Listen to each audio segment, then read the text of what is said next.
Yo, what's up with y'all boys and girls, man? Hey, it's Jay Briggs here with my guy, Chris Ruffolo, as we continue to cook up this WNBA action. Hey, playoff time, baby. It's the playoff edition of the WNBA layup session.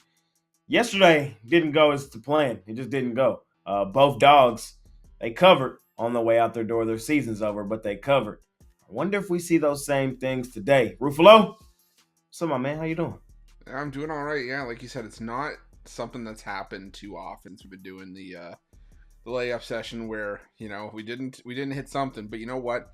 In these 2 day or 2 game a day slots, it's bound to happen. So it's playoffs. I mean, we can anchor, try to anchor it down as best as we can, but at the end of the day, there's still a human element here. But we're still gonna come back.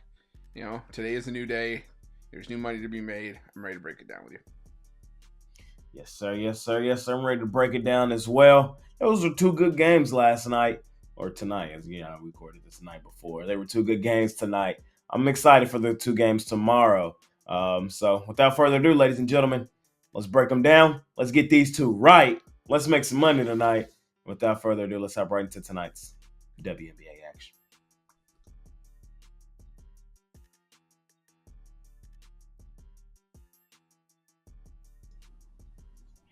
First game of the day. Got the Indiana Fever out on the road facing the Connecticut Sun. Sun laying 6.5 here in this one. We know what's up.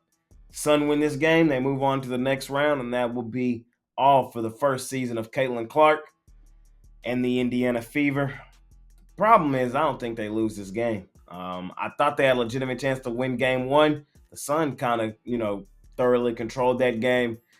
I'm expecting the Indiana Fever to show up, show out, and not go out without at least a fight. We saw the two teams yesterday come out and fight. They didn't go down without swinging, and I think that's exactly what we see here with Indiana. I think Indiana matches up well with Connecticut. It's just going to be about can their offensive shots fall really at the right time, And I think in this game, back up against the wall, I think they forced that game 3 back at home in Indiana.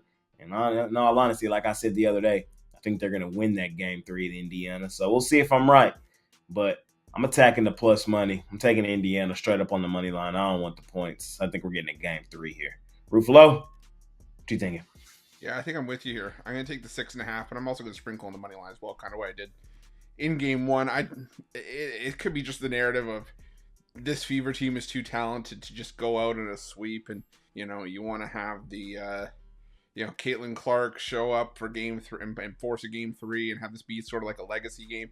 She got to shoot better. She went 4 of 17 in game 1, 2 of 13. Maybe it was game 1 playoff jitters. Who knows? But what I do know is that the Fever are a better team than shooting 21% from 3-point range. I mean, like I said, Caitlin Clark and Kelsey Mitchell combined to go 4 for 23 from 3-point range in that game. It can't happen. But I do think that this is a bounce back spot for the Fever to at least keep it competitive. I remember when we were talking about game 1, I said the loss, the third loss that the Fever had to the Sun kind of sparked the run that they went on to close out the year.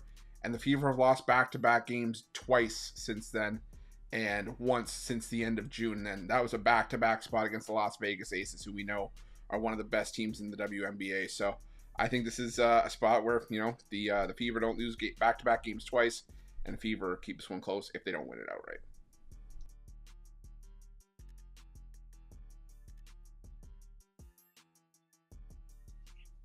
Next game up, got the Minnesota Lynx at home at the crib. The Phoenix Mercury rolling in. Mercury looking to avoid elimination. Lynx trying to put them out their misery. Roof, is this Tarazi's last game? I don't know. Could be. Yeah, I don't know either. She hasn't necessarily confirmed it or said she's going to retire, and I don't know if that's going to end up happening. But what I do think here is that I do think the Mercury are going to be sent back. And I know it was a fairly doggy day in terms of the spread on Tuesday, but my thing is that you look at game 1, the Lynx shot really well from behind the arc in that game, and my concerns are still there with the Phoenix Mercury that they can't stop the better teams that they go up against. They gave up 102 points in game 1. I mean, they allowed the Lynx to shoot 42%. They allowed to get them. They allowed the Lynx to get to the line 25 times. And Minnesota shot 24-25 from the line.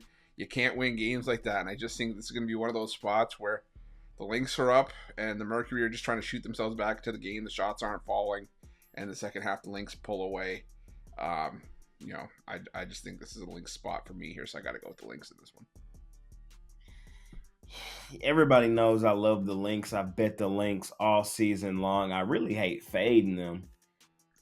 But based on what happened on Tuesday, that has me leaning towards Phoenix. I just think the Lynx win this game and don't even go to Phoenix. I don't think Phoenix wins the game, but we saw the Storm play really competitive against the Aces. We saw the Dream play competitive against the Liberty. I don't think Phoenix is going down without swinging, especially with the veterans they have on this team. I think the Lynx are the better team. I think they win the basketball game. I hate fading Minnesota, but Roof, I'm going to grab the points with Phoenix. It makes my stomach hurt, but I think it's the right play. And that's going to conclude this episode of the WNBA Layup Session, playoff edition. Of course, we'll be back, man, as we still got plenty of playoff action coming on the horizon. I should have at least one play for y'all over at Pickdawgz Premium. You can scoop it up over there.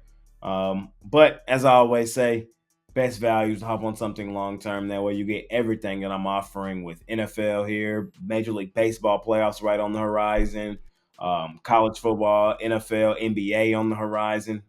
Best time to hop on something long-term. And as we continue to cook up this WNBA playoffs. Ruffolo, what you got going, my man? Yeah, same thing for me. I haven't decided if I'm going to have a WNBA premium in there. We'll see, but we'll definitely have some MLB on the board. And like Jay said, hop on a long-term pass. NFL, college football's here. NBA and NHL are around the corner. I'm not turfing WNBA for the rest of the season. I just don't know if I'm going to have anything in on Wednesday, but there will still be, plays to be had in the WNBA. So definitely hop on something long-term and use that promo code PICK at checkout for 15% off your purchase. Appreciate each and every one of y'all, man. Money Making Wednesday. It's been your guy, Jay Briggs with Chris Ruffolo. We out here. Peace.